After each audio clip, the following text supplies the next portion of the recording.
ஏமா நாளைக்கு என் நாத்தனார் வீட்டு விசேஷத்துக்கு நான் சாயங்காலம் கிளம்பிடுவேன். நம்ம வீட்ல இருந்து நீ யார் கூட வர? அண்ணா அண்ணி எல்லாரும் வரீங்களா, இல்ல நீ மட்டும் வரையா? ஆமா, எல்லாரும் தான் வரணும். ஏன்னா அவன் மாமியா வாய்கிலேயே பேச வளச்ச, அதனால எல்லாரும் வந்துதான் ஆகணும். சரி சரி, மாப்பிள்ளை என்ன செய்யறாரு அக்கா வீட்டுக்கு? என்னமோ அந்த தட்டை வைக்கணும் இந்த தட்டை வைக்கணும் நகை எடுத்து போடணும்னு சொல்லிட்டு இருக்காருமா. அந்த மனுஷனுக்கு கொஞ்சம் கூட அறிவே இல்லை. அக்கா தங்கச்சி அண்ணன் தம்பின்னு எல்லாத்தையும் இழுத்து போட்டு செஞ்சுக்கிட்டே இருப்பாரு. சொந்த பந்தமெல்லாம் காசு இருந்தா 10 ரூபா இருந்தா தான் வருவாங்கன்னு உன் வீட்டுக்காருக்கு எப்ப தெரியுமே தெரிய மாட்டேங்குது. சும்மா அவங்க மாமியா சொல்லுதுன்னு அக்கா தங்கச்சிகளே இழுத்து போட்டுட்டு இருந்தா போதுமா? பேசாம அன்னைக்கு அதுல விழுந்த போதே நீ சொல்றது அண்ணன் அப்படியே சொல்லுவாங்களே. ஆமாமா, சரி வா உள்ள போய் பேசுவோம்.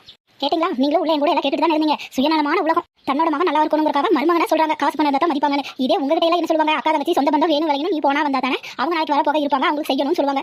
கல்யாணம் பண்ணி மருமகளா வந்து எங்க குறை என்ன சொல்லுவாங்க? ஒரு நாளாவது கூப்பிட்டு அவங்ககிட்ட 15 வாங்கி உன்னோட கை செலவுக்கு வச்சுக்கோ. அக்கா தங்கச்சி சும்மா செஞ்சுட்டே இருந்தாலும் நாளைக்கு உன் பிள்ளைக்கு வேணும் ஏதாவது மாமியா சொல்லி கொடுப்பாங்களா? அதை மட்டும் சொல்ல மாட்டாங்க. 15 நீங்க அவளுக்கு டைமா கொடுத்தா அது எங்களுக்கு ஒரு செலவுக்கு முன்னாடி அவங்க 2 செலவு வைப்பாங்க. அதை வச்சது மட்டும் இல்லாம அவங்க அம்மா வீட்டுல கொண்டு போய் கொடுத்துட்டு வந்துட்டாங்க என்ன சொல்லுவாங்க தவிர எந்த மாமியாருமே நீ வச்சுக்கோ நீ வச்சு பாருன்னு சொல்லவே மாட்டாங்க. ஏதாவது அவங்க பேசுவாங்க, அதுக்கு நீ பதில் சொல்லு.